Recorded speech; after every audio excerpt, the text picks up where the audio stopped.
there are things you ask, you receive. There are things you ask and they are not coming. It means where that thing is, God wants you to go beyond asking. You need to knock. You need to begin to seek. You are seeking. Certain things are not coming. You go beyond seeking and you begin to knock.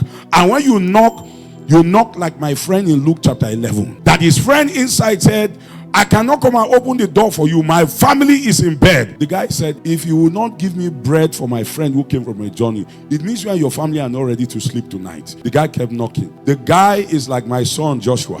The guy kept knocking. He said, I will not take no for an answer.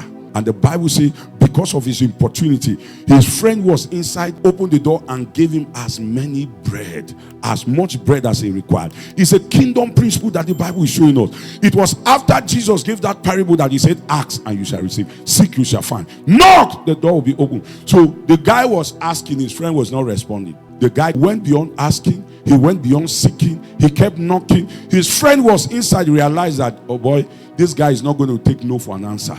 He opened the door and gave him as much as he wanted.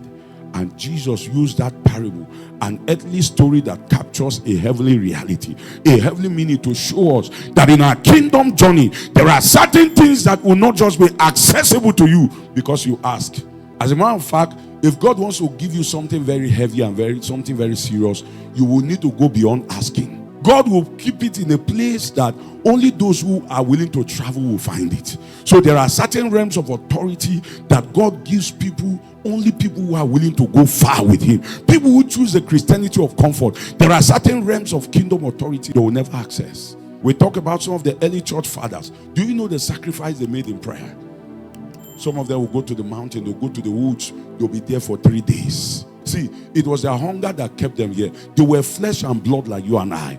There were many times they felt like giving up and coming back home. The Bible said Elijah is a man of like passion, just like you and I. There were times they were discouraged. There were times they felt God was not coming.